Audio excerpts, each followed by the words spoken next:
Hey, trucking fam, welcome back to the channel, guys. Tell you what, I just got back in a truck. I was helping out a guy in a truck stop here at the Flying J. He he couldn't leave his parking spot because his brake chamber diaphragm ended up rupturing. So he was yanking on that trailer, yanking on it, and I started noticing what he's trying to do, and he just told me he couldn't leave because something was wrong with his trailer. Well, I come to find it was that diaphragm on the brake chamber. Well, then he's the guy that doesn't have any tools in his truck. I mean, I guess you didn't see my previous video. I covered that. You should really have tools with you for situations exactly like that. Things happen on the road, guys. Things happen at any given moment. You might not expect it, so you got to be prepared to do things. Luckily, he's at a truck stop, and this happened to him where his brakes wouldn't release. But what happened if this suddenly locked up on him on this, going down the highway? That could cause a really bad incident. You know what I mean? Or worse, DOT can find it for him. You don't want that either. But yeah, so I helped the guy out. I ended up caging the brakes for him, and so he's able to roll it down the road to do a proper replacement of that brake chamber, or maybe the diaphragm too. Because in some instances you can do that, guys. You can just change out the diaphragm, and that's a couple of bucks as opposed maybe $100 for a new brake chamber. But yeah, so doing through all of that, I mean, I didn't catch any footage on that. I mean, the guy didn't really want to be on camera, so, and I don't blame him. It could be sort of embarrassing to some people. But it got me thinking about a subject that I kind of hold near and dear to my heart, especially because in trucking, for me, it's not just a career, it's also a lifestyle. And I like to say it's a brotherhood out there because we're all in the same boat. We all deal with the same issues. We all drive trucks, and the industry. We're all feeling it. So the subject I'm thinking about is what you call the old school trucker mentality.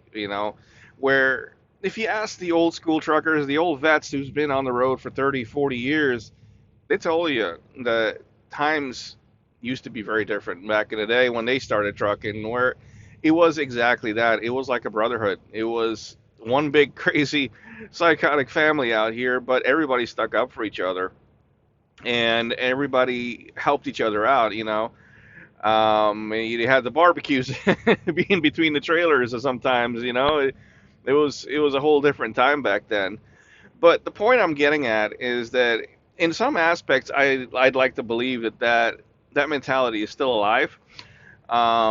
If we allow it to be, if we have an open mind to helping each other out on the roads, in situations just like this, where somebody gets stuck in a situation and somebody like me, I have a decent set of tools on me to help myself in a dire situation where something fails on me. Why not use that to help somebody else out? Why not help your fellow trucker out to help them get down the road instead of being stuck? For a brake chamber situation like that, are you gonna wait for road service to come in, or are you gonna take it to shop? By the time they get to you, you might be losing a load.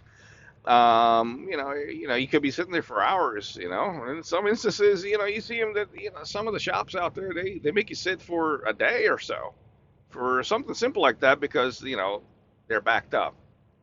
Well, subject for another time, but why not help somebody out? Somebody who could be in a struggling situation like that you help them get down the road. And maybe someday it'll change his mind to that person to also help somebody else out. Return the favor.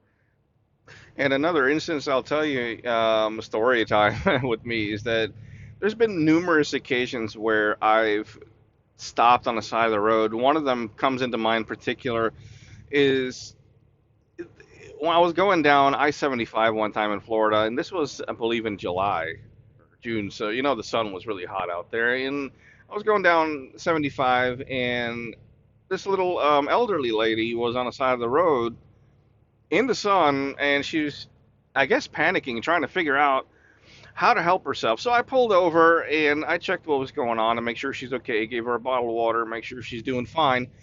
And all it really was is just a blown out tire, which her being an elderly lady, I couldn't expect her to do that by herself. And then She was telling me she called AAA, but AAA is telling her, it could be several hours. You know, it's situations like that. Again, the old school trucker, the vets on the road will tell you, we had the nickname of being the Knights of the Highway, where you would help each other out, help the general public out as well. And that's what I did. I helped the elderly lady out, and I changed the tire out for her. Again, I have the bottle jack in the truck, and I have tools to do it. I have an impact, cordless impact. I have everything I need to do the job for her. Even more so that she has a spare. So, it was a quick fix for her, and she was grateful. And situations like that, it changes the general public's mindset and visual of what the trucker is. I mean, a lot of us are complaining, and for good reason, how people's perspective of the truck driver is nowadays, and there's the lack of respect. It's things like that. If we're willing to help out your fellow man or fellow woman or somebody out there who really needs it, she's going to remember that a truck driver pulled over and helped her while nobody else did. So situations like that, it's a small gesture. It could take time out of our day, but it does make a difference. I'd like to believe in what people think of the truck driver. So, and it's again going back to what I call the old school trucker mentality. And I'll tell you guys a story now. When I talked to a while back, I talked to a truck driver at a truck stop, and he told me a story about a situation where he blew a hole through his radiator, something burst, and he was losing all of his coolant, going down the highway. He had to pull over, and he really couldn't run his truck. He had to figure out a quick solution for it. Even more so, what made that a very dangerous situation is that he found himself midsummer in Arizona. I think, but he said he was going down I-20 or something like that. 115 degrees outside, and what stuck out to me in his story the most, and it's heartbreaking, is that he told me that he was on the side of the road for 12 hours, and nobody stopped to help him. Nobody stopped to check on him, make sure he was okay.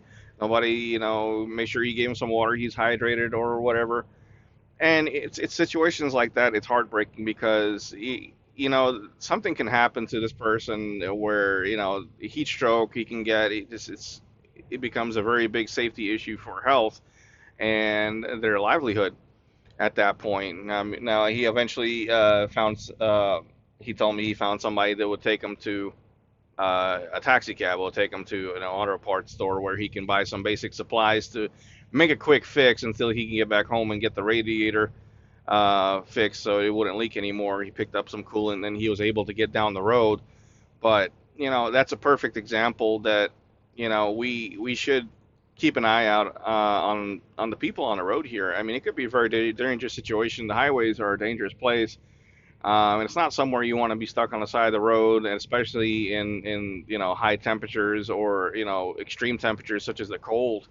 And you're a truck driver, or you're somebody who in that situation can't run their truck or can't run their car because of the simple fact that the vehicle just can't be running for the damages that happen. I believe that really we should do our part to keep an eye out for our fellow man and fellow woman out there and keep the roads safe as much as possible. Even more so that we, most of us have the ability to do so. We've got some basic tools and things like that. But it also goes beyond that. I mean, the little things. It's like helping out, a newbie truck driver or somebody to back into a parking spot. When it's late at night, it could be dark. We all know some of these truck stops are not lit up very well and they're very tight, and especially some of the older truck stops, it could be difficult for somebody just starting out.